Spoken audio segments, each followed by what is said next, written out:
absolutely. I'm so glad we connected.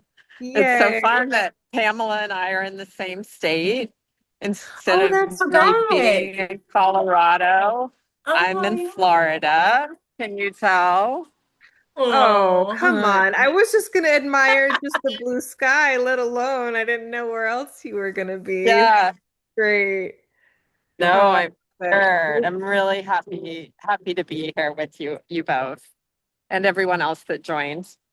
yes, and everybody who will see the replay too, because we'll record this because it might be, we're massage therapists, right? So trying to like Yeah.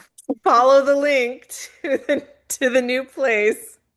There might be people who are just going to be like, Yes, "Oh, I need to just wait for the recording." But I'm so glad that you're here. Thank you for that's taking the time correct. to chat with us. And yeah, Pamela gave you like a great introduction, but is there anything else that you want to share about your, you know, 30-year career and the things that you love and that you're passionate about?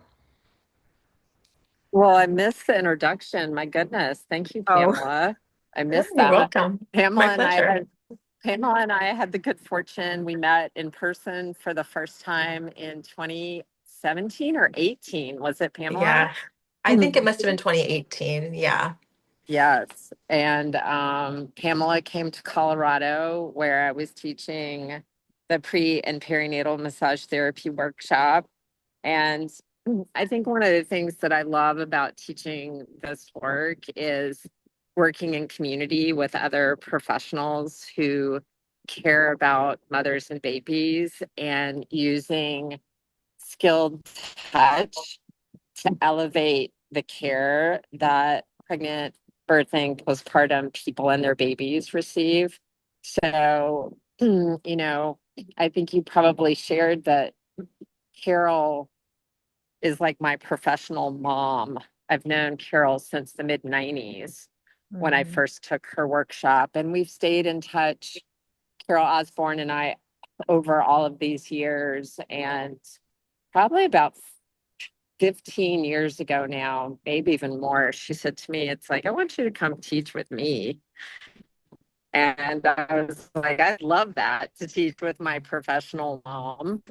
And we've just remained close throughout the years. And as Carole, as she would say, started to saddle up and ride off into that retirement sunset, she really has built this beautiful team of um, similar, caring, devoted, not only practitioners, but educators. And I love working on the team with both you and Sparrow to continue teaching this work so people can bring it back to their communities. Yeah, Yeah. beautiful. Do you have Yeah. Yes. this? I mean, I feel like there's so many places we could go with this. So definitely feel free to guide, my questions or Pamela's questions to things that feel very resonant for you right now. But could you talk to us like a little bit about your values and philosophy that kind of guide you while you're in session? How are you tailoring sessions? What's your process like when you're in the treatment room? Yeah. I I love knowing what I have learned through both my book studies, my continuing education, and my work experience. But I think the thing that I really value that I think is kind of the secret nugget of this work, especially with mothers, as I often say, they're kind of in decision fatigue around, what provider to work with, which hospital to go to, like all these kind of external decisions. And I'm really trying to orient my clients towards trusting their instincts. And that instinct and that knowing is a bodily sensation. When you get that good feeling in your heart, um, or you get like tingles in a good way, like goosebumps in a good way. So often my clients I find are referencing out for their answers and their knowing. And what I'm trying to do is invite them to go inward to find their own. So I call it the art of the question. Like a client will ask me a question about something, and I think it's very tempting as healthcare professionals to just answer their question and move and then go on to the next thing. I call it an ego snack. Like it's very tempting to like Yeah. eat that, right? But am I really serving that mama by answering the question? What can be a deeper purpose with my reflecting back to her something like, that is a phenomenal question. I can see that finding that answer is really important to you. And then I'll reflect a question back to her, right? Really kind of an active listening question. It uses some of the words that she asked me in the question, but maybe something also that indicates that I'm really listening for her wisdom and her intelligence to arise. And I reflect the question back to her. And 100% of the time, the mom has her own answer. And Yeah. I love that because that muscle is a muscle, excuse me, that muscle is one that that mama is going to continue to flex through her pregnancy, through her birth, into her postpartum time, and parenting the rest of her life. So that's the muscle that I want to help build. And I think there's no better way and no better setting to access a person's wisdom and their inner intelligence than the vessel of their body. I mean, pregnant people's bodies are miracles. And I think most people during their pregnancy will just have kind of a woo, like a moment of awe and wonder, like, wow, my body is doing this without an owner's manual, without me having to read anything. Like this miracle that is happening is so phenomenal. So what a great time to kind of jump right on that awe and wonder with good reflective questions. So That was such a Yeah. beautiful answer. It was mhm. great because Sparrow and I have spoken about that before, about not just answering their questions blindly, really, and that speaks a lot to more of the mentoring, being a mentor figure either in their lives or I know kind of it's a nice segue, Michelle, because I know you're doing some mentoring for therapists these days as well. And maybe Yes. you'll talk a little bit about that with us too, because as women and as moms, we need that mentoring and that guidance, but it's really serves us well as therapists also to have someone who can kind of hold our hand for, part of our journey and help us figure things out. Yeah. Yeah. Community is really important for moms, in most traditional cultures around the world. There were always three or more generations living under one roof where there was like kind of this um, collective wisdom, right? In the rhythms of daily life. People would always see, people in their pregnant state. You were a little closer to the birth experience sometimes, but you certainly saw newborns in their mom's arms and feeding and all of those things. And we don't live in those clan-based cultures in most Western societies. So all of these little nuances of learning that happen in those clan-based cultures is really missing. And so to have a community, sometimes including professionals like massage therapists and nurses, doulas, midwives, lactation consultants, childbirth educators, like all the professionals that are a part of this broader field of maternal health, being in community is really important. We're creating families that, like when we're born, families are being created and families in the community. So we have to find ways to bring that community and more familial wisdom back into it. Yeah. I think we caught most of everything that you said, but it is cutting out a tiny bit, Michelle. Let's see. Yeah. Letting me know. I think so. I think Got we can. two bars here. You've got bars there. Uh-oh. Uh-oh. Hopefully she'll be right back. Because I was like, I have another question I want to ask her. Yes. Oh gosh. Yeah, because I was just thinking, of all of us, like I feel like what she's talking about with this community, she's really lived that in terms of having so much experience in like a multidisciplinary approach to care. And I thought that Hmm. would be fascinating to get her to chat a little bit more about that. And also like, the pros and maybe some of the cons of like, which hat am I wearing today, And anyway, Yeah, she's coming there back she on. is. Hi. Yeah. Oh, you're muted now.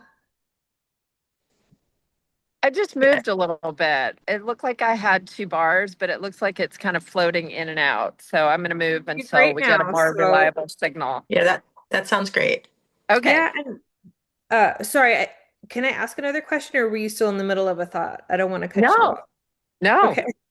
Well, I was just thinking, Michelle, like, you have had a tremendous amount of experience with this interdisciplinary approach, right? And working in different settings with different, care providers intersecting. And I was wondering if you could speak a little bit about, um, maybe not the pros and the cons, but like the difficulties and the joys of that work, because I'm thinking there's probably mostly joys, but I also wonder if there might be some difficulties of like, well, which hat am I currently wearing in this setting? And, just adapting to these different atmospheres that you've been working in. So I don't know, can you speak to that at all? Whatever you find interesting in that question?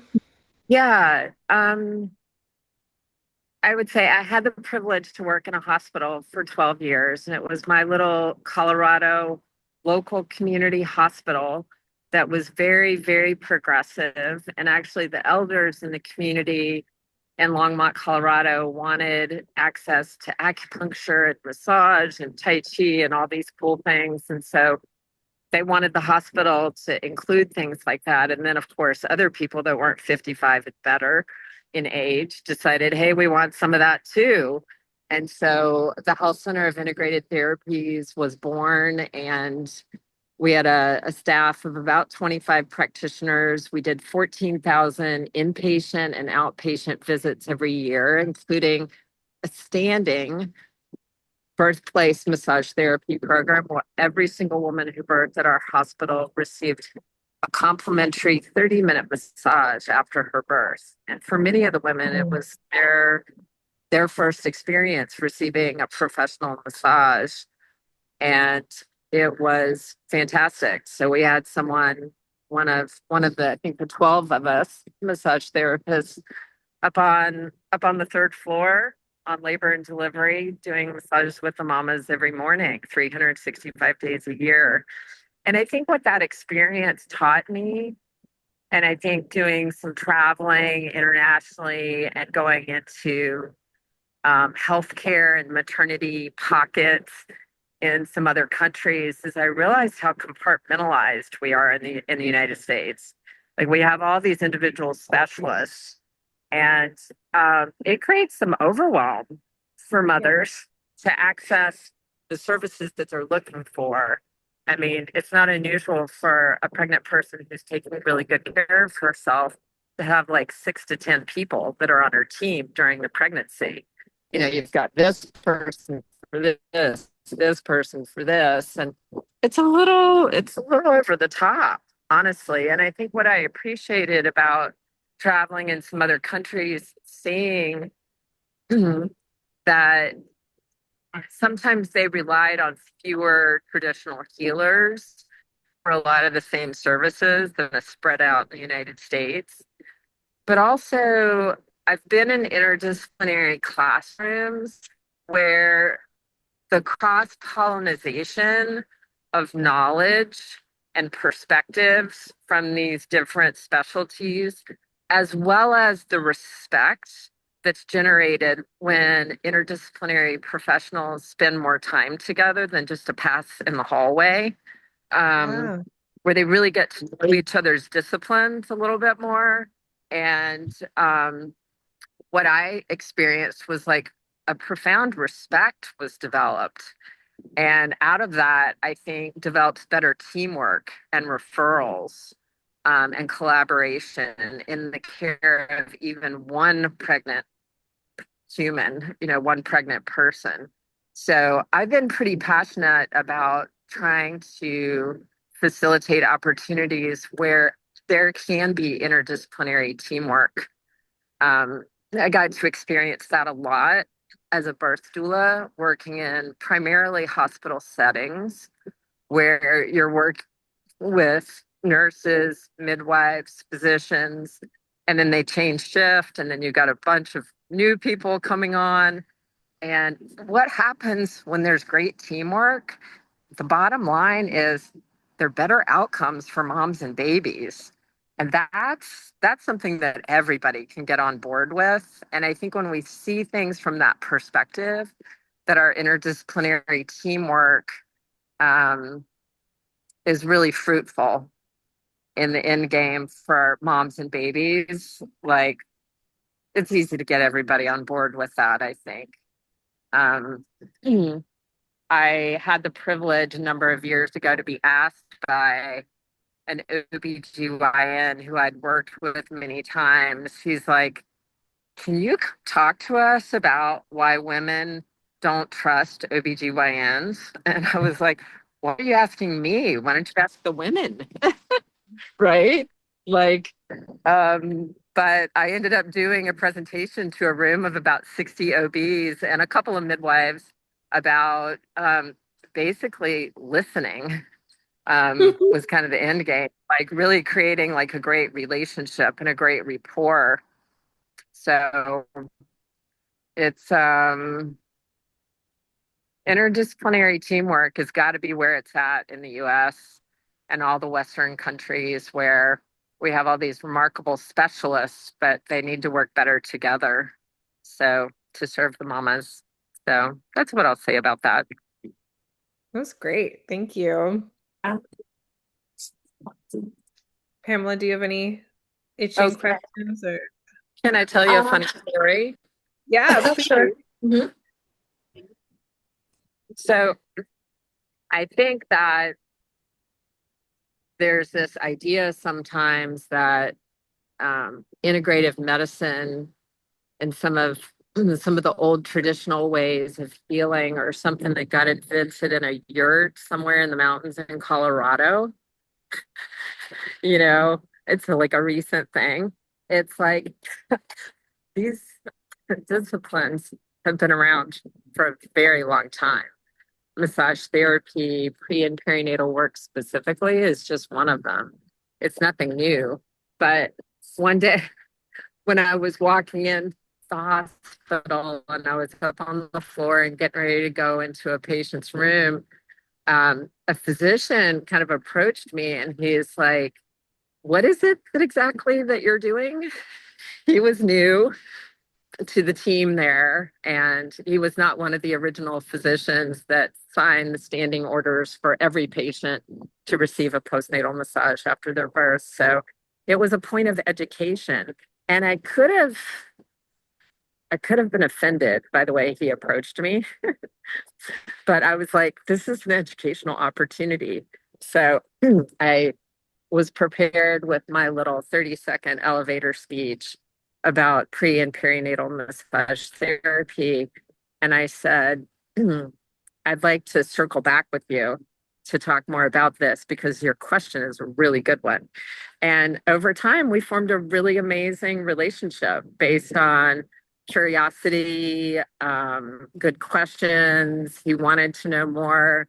I was able to answer, and I had some questions for him. I was like, I want to know more about what it's like to be an OB. Like, tell me about tell me about your lifestyle, how you balance it.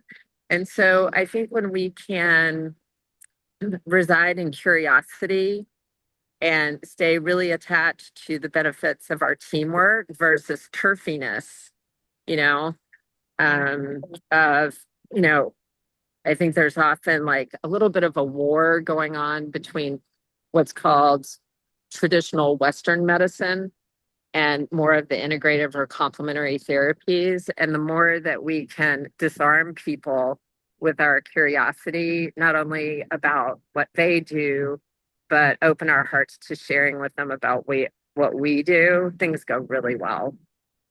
So, That's beautiful. And I was also wondering, because you've also been a doula for quite a long time. Can you talk to us a little bit about balancing the birth work and the body work for the long run? yeah, they're not necessarily compatible careers without some creativity. Massage therapy tends to be a very scheduled lifestyle. Sorry for the plane flying over. I don't know if you could hear that. It was really loud. Um, Massage therapy is very scheduled, and birth by its nature is, I mean, births happen for full-term healthy pregnant people in a 5-week window, 24/7. It's a lot of variability in hours.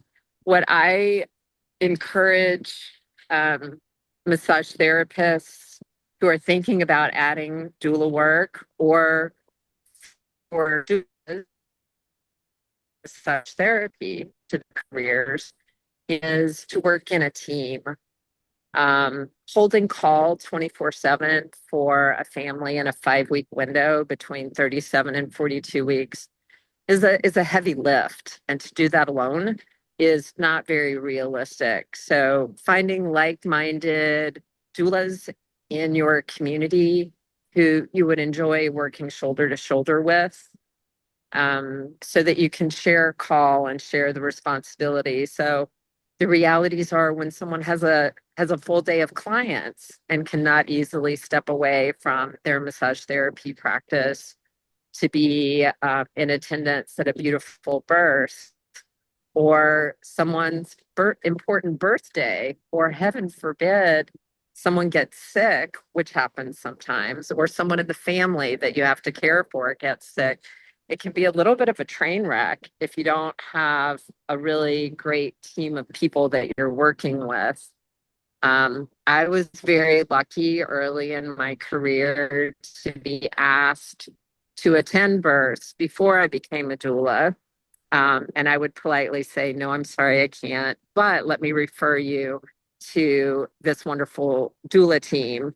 And eventually I joined that doula team a couple years later and was able to share a call and manage my massage therapy practice alongside being a birth doula. And I just think it's a really healthy way to be in the work. Um, I don't know. I also, Pamela, you're a birth doula. What's worked for you in balancing your life Mhm. as a massage therapist and a birth doula? Yeah, I've just made it work. I don't take a ton of births, right? But when I was really actively doing births, it was like one every couple months, maybe sometimes one a month.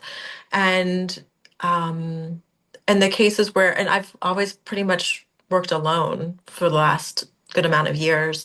So I would if I needed to cancel clients, I had my whole schedule basically was prenatal postpartum mamas. So everyone was very understanding and forgiving of that, and I would just Yes. reschedule as needed. And it only really happened a couple of times that I would have to cancel a whole day and like reschedule people, or a lot of times I would kind of just fit people back in where they needed to go, but babies tend to come in the middle of the night. So, Yeah.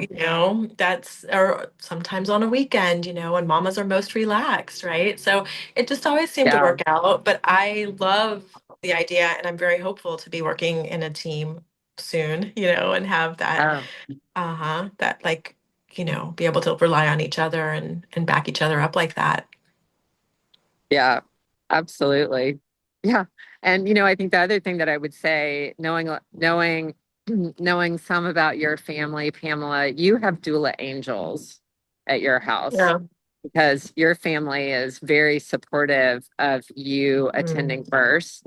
And I think that is something that I touched base on often was my family's willingness to support me in that lifestyle of Mhm. potentially being on call for births.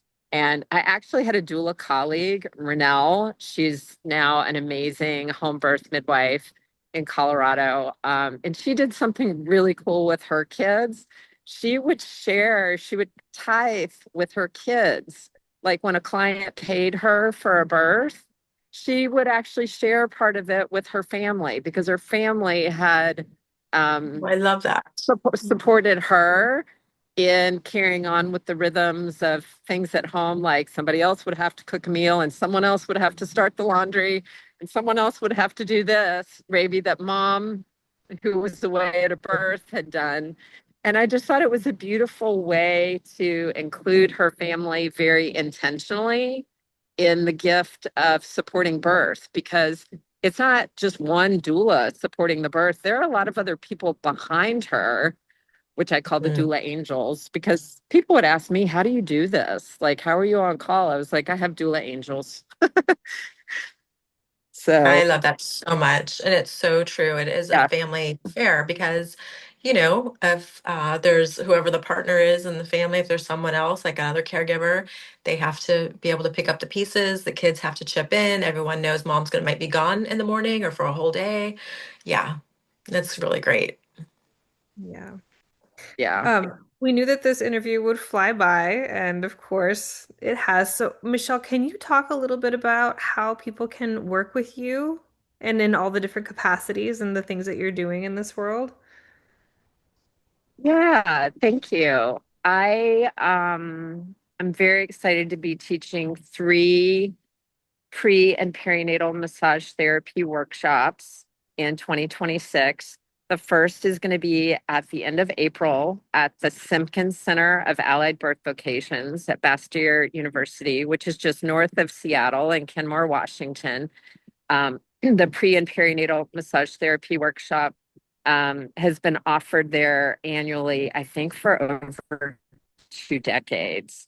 So it's a wonderful class. Of course, there's a rich and vibrant birth community in the Pacific Northwest, and so massage therapists, nurses, doulas, midwives, women's health physical therapists, chiropractors, physicians, anybody that has a touch scope of practice that would like to learn more skills and have more confidence working with clients prenatally, birth, and postpartum. I hope that you'll come. My second workshop will be in Colorado in mid-July, and I'm actually teaching it in Denver this year at a bigger location, the Colorado School of Healing Arts, which is the oldest massage therapy school in Colorado, I think. And they have a beautiful school right in downtown Denver on the west side of downtown. And then in September, I'll be teaching in Portland, Oregon at East West College, which is one of my favorite massage therapy schools to teach at. I've been teaching there, I think, almost 15 years, Wow. something like that, going every year. And East West College is just, it's a gem of a school. It's a beautiful facility. Um, Portland is just a really fun place to teach. You can go down and get a voodoo donut on break during class. Um, and the rose gardens there are amazing. So those will be the workshops that I'm teaching. I have a couple of other online classes that I'm working on finalizing during the winter, and I hope to have those up. And those will be at Sanctuary Healing Arts, plural arts, LLC.com, which is my business based in cute little Colorado. I also do offer mentoring, both one-on-one with students and small group. And so if that's something that you're interested in, you can go to my website and let me know that you're interested. And we can either pull a group together or we'll get something scheduled that works for your schedule. Sounds great. Well, we'll be sure to put your link to your website underneath your interview. And Pamela, is there anything else that you want to say? Thank you so much, Michelle. It's always such a treat to talk to you and just to feel, the warmth and, long-lived passion that you have for this work. It's Yeah. really a joy to see that come through in your words and your being. Yes, Michelle, Thank you. enjoy I Florida while appreciate you're you here. having me. Yes, we're in the same state. I was actually Yeah. born about 30 miles from here, so it feels like coming home. Are you in And I always Naples? enjoy a little winter break from, yeah, I'm in Naples. Okay. So I was born in Sarasota, and the weather's been a little weird. The other day before I got here, it was colder in Florida than it was at home in Colorado. But Yeah. fortunately, when I got here, the weather switched and it's gotten warm here. So, yeah, I'll leave you with a little view of the ocean. So, Yes. yeah, it's been fun to hang out, ladies. I love you both, Thanks, Pamela and Michelle. Sparrow. Thank you for having me. You. Show. So good to see you. Take Bye. care. Bye. Bye.